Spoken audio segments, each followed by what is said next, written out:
You know, I do have Bendy posters up now on the wall on the other side of the camera, but I'm gonna keep this set up because I had it before, and also because this corner of the room is like an actual corner, so the sound bounces off. Hey guys, it's Alyssa. So this is going to be the Bendy and the Ink Machine Chapter 4 Music Analysis, Music Theory video. If you didn't watch the previous videos going over Chapter 1, 2, and 3, you should totally do that. There's only 2 videos. Just a little recap of what's happening, why you're here, what I'm doing. Bendy and the Ink Machine is over. The game's done. It's been out for a while, and there's another Bendy game, Bendy and the Dark Revival, coming out at some point this year.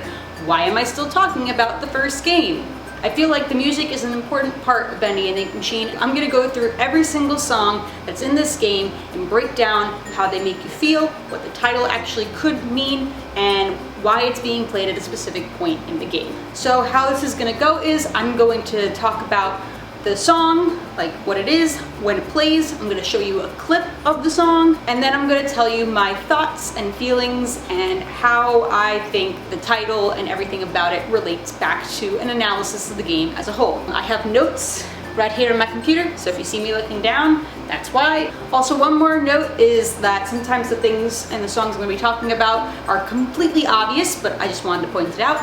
And also the feelings and instruments that we hear and also experience throughout all the songs might generally be the same, because that's how theMeatly, who is the co-creator of the game and also wrote pretty much all the music, made it feel, that kind of style and eeriness. So now that we got the recap out of the way, and I'm wearing a Bendy shirt, and I got my friends behind me, let's just dive into Bendy and the Ink Machine Music Theory Chapter 4. The first song that we hear is called Long, Long Forgotten. And this plays right when Henry, or you, opens the door to the archives and sees those ink statues standing there, and there's like a music box tune playing.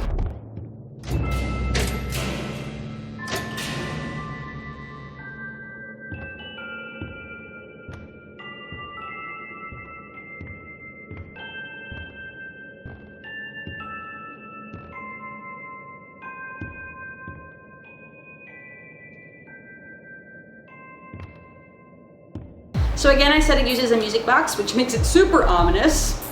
I feel like anything with a music box or something like that quiet one tone scares me. It gives you this creepy vibe. Ugh. I guess the song title is probably referring to how the lost ones, which we now know are the statues, have been forgotten. And the only way for them to redeem themselves and to be remembered again is if they worship Bendy and pray to him, Lord Bendy Senpai. It's also the archives, which holds records and history of all of the cartoons and of the studio that may have been lost since no one has been down here to keep them going. The next song that we hear is called Dangling by a Thread. And this is when I'm gonna say we because we're the player, but I guess we can say Henry. So Henry gets into that contraption after we get the gear, and it brings us across the like darkened abyss to the other side of the room, and it makes us feel like we're gonna fall.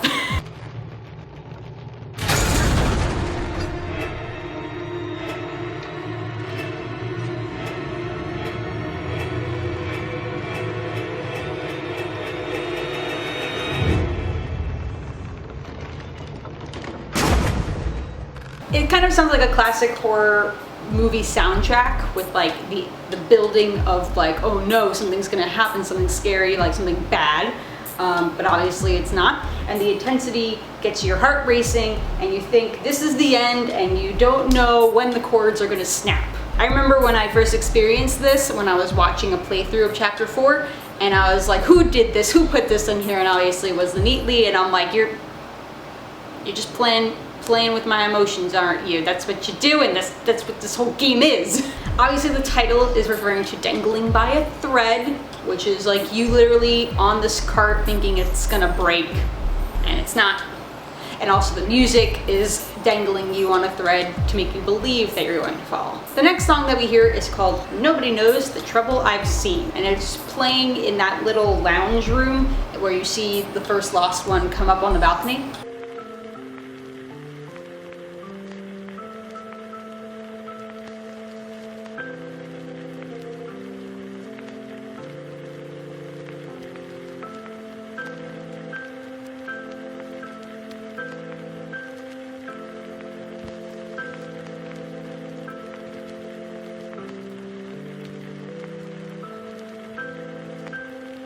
It's very slow and sad sounding as it plays from the gramophone from the record player. And the original song that this song is a version of came out during the time of slavery in the United States during 1867. So that's the historical reference for this song. Now I know that isn't the full reason of why this song was chosen for this particular moment, but since this song has been covered a lot during like hard, bad situations that no one can really understand because they've never been through the same situation.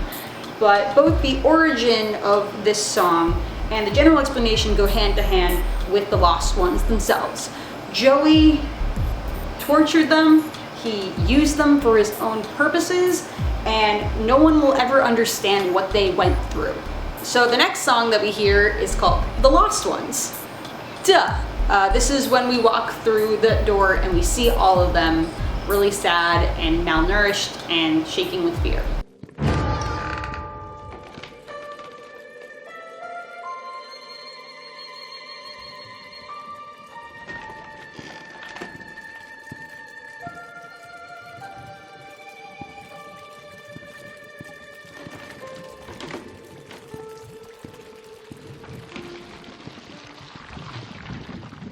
The song is super revealing and also super sad.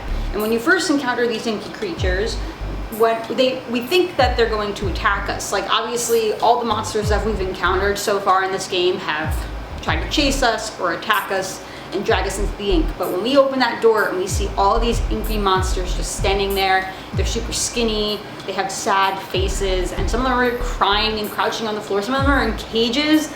Like we know they're trying not to hurt us. They need to be set free. The closer that we get, the sadder the song is. Like obviously if you stand there and wait for the song to be over, but as you walk in and you see everybody, the song gets really sad. The next song in chapter 4 that we hear is called, obviously, Welcome to Bendyland, which is when we step into storage 9 and we see the Bendyland sign and everything that could have been Bendyland.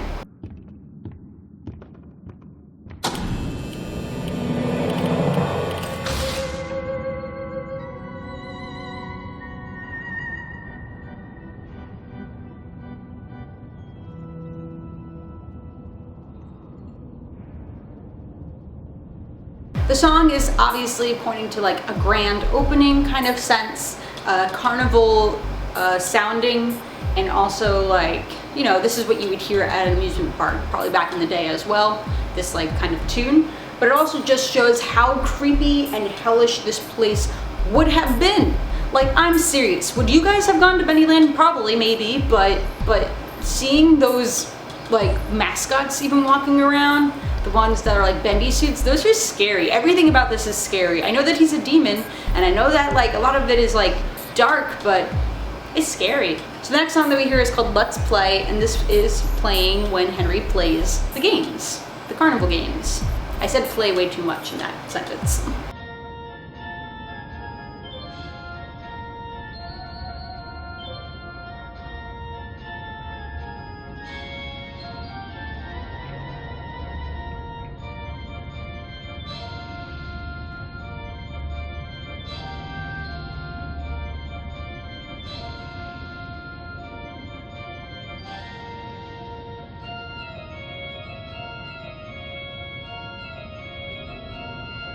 Sounds like carnival music, and the title is referring to how you need to play the game and win the game to move on. Also, the music gets in my head way too much because sometimes I get stuck and I like can't hit all the milk bottles off, or I can't hit all the targets, and it just keeps playing on loop, and I'm like, this song's gonna drive me insane. So I understand maybe why this probably wasn't gonna be successful, because if children continuously hear this song, they're never gonna win. Oh, that makes sense. They're never gonna win. They're just gonna keep paying money. I see you, Joey. You're rigging it by playing this music. I see you. The next song is pretty explanatory as well. It's called Hello, Birdie. And this starts playing when you're listening to Bertram's tape in his boss room. I built this park. It was to be a masterpiece. My masterpiece. And now you think you can just throw me out? Trample me to the dust and forget me? No! This is my park, my glory. You may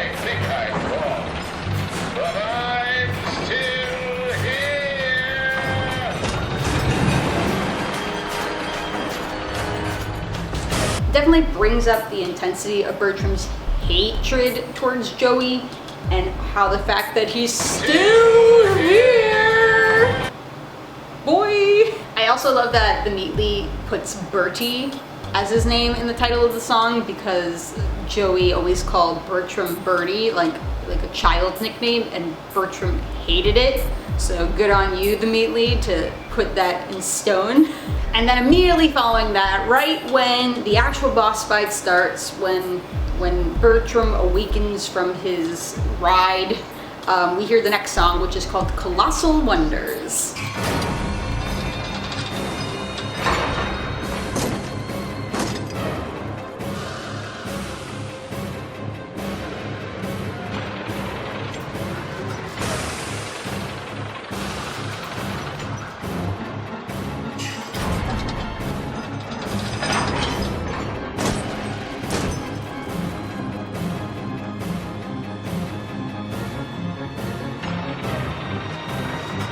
This song is definitely for a boss fight, so like, this is I think the first boss fight that we really encounter if you don't count you fighting the projectionist or the Butcher Gang in chapter 3. Like, this is like, you're stuck in a room, you need to beat this boss to get out of the room. The music is super intense and very carnival-y with the organ playing in the background, and all matches up. And the title not only references the chapter 4 title, but also is in reference to Bertram, because Bertram calls all of the rides and everything that Bendy Land is his colossal wonders. The following song is called Old Lighthead, and this is when we are gonna go down to the Bunny Boris train, and all of a sudden we see the projectionist again. Hello, old friend.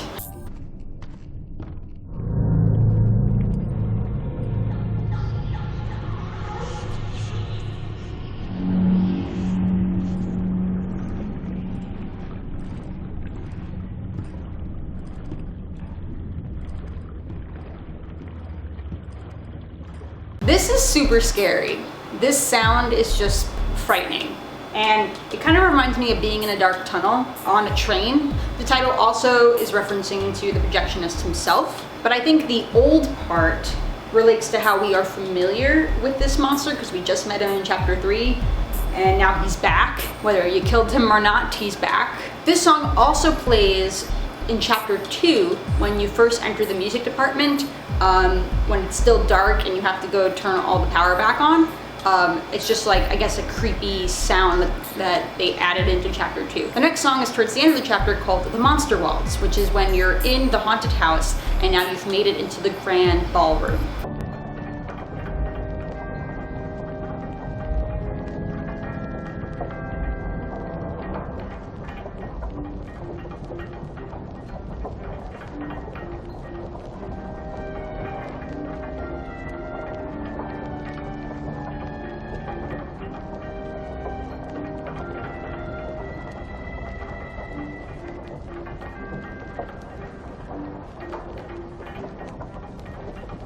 This is honestly the perfect song for a room like this. Just imagine being in the Haunted Mansion at Disney World or Disneyland. Like that, I immediately had that vibe when this song started playing, when I first heard it. The waltz is actually a very common dance for huge ballrooms like this. And adding the word monster to it not only suggests that we're in the haunted house, but also what monsters you will encounter in the studios. And trust me, the next monster we encounter is the big monster, Brute Boris. Speaking of Brute Boris, the next song is called Bad Dog, and this starts playing when Boris reaches out from the darkness and grabs our little cart.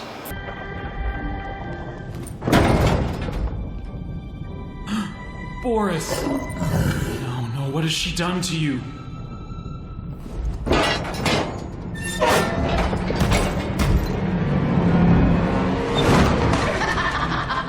The song is kind of sad and frightening at the same time, just like Henry's reaction to seeing Boris like this. And the title is referencing to how Boris has now turned into a bad guy after dying and being put together as Brute Boris by Alice Angel. The next song is called Death of a Friend, and honestly, it's my favorite song in chapter 4. This starts playing during Brute Boris's boss fight.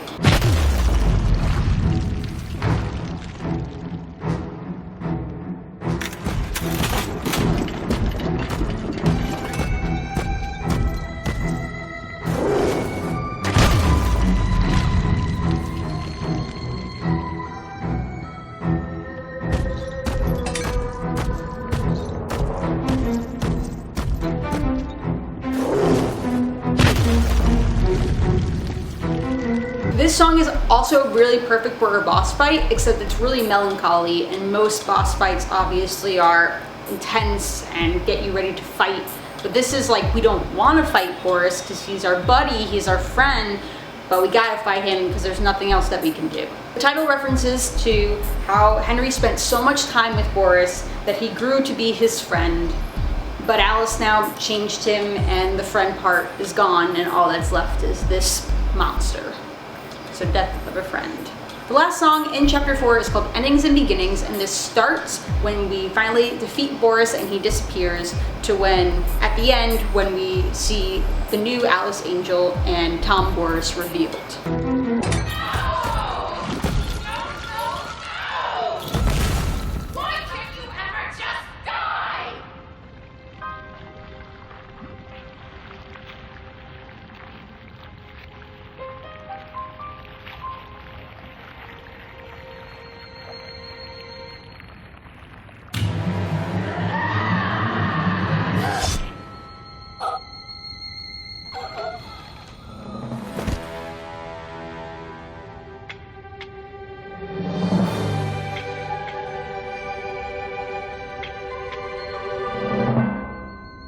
The sad piano starts playing right when we see Boris disappear, when he dies, and it just kind of proves more that we really do care for Boris, and we wish that we can save him, but we had to defeat him, we had to stop him, there was nothing else that we can do.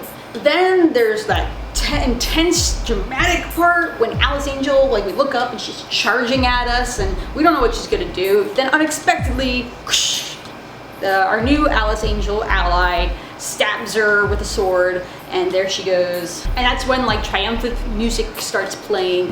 Ha, we reached the end and we have friends now. Are we gonna learn more and save everyone? Probably not. The title references to how this is the end of the chapter, the end of our relationship with Boris, the end of the evil Alice Angel arc, and onto new beginnings of being with these two mysterious characters that we don't know about, and you never know what's gonna happen. Is it gonna be a good beginning or a bad beginning? And that's it. That's all of the music in chapter 4, and my thoughts, feelings, and opinions about each of the songs, about when they play, why the titles are there, and how this can help us think more about Bendy and the Ink Machine. I really do hope that you enjoyed this video, and if you did, give it a like, and then that's it. Give me a like if you like the video. You're awesome. I'm awesome, and thank you so much for watching this video. And if you want, you can subscribe to find out when I post videos, because they come out whenever I really want them to come out, I guess. Also, leave a comment down below what your favorite Bendy and the Ink Machine Chapter 4 song is, and we'll all have a discussion about it. Do you have any theories about any of these songs that you agree with, or maybe you disagree with, or maybe you had a different thought about it? Let me know as well. And I'll see you guys around for the next video, which will be about the game's 5th chapter, the last one, the last reel. Yes, that's what it's called. Okay, see you guys. Bye.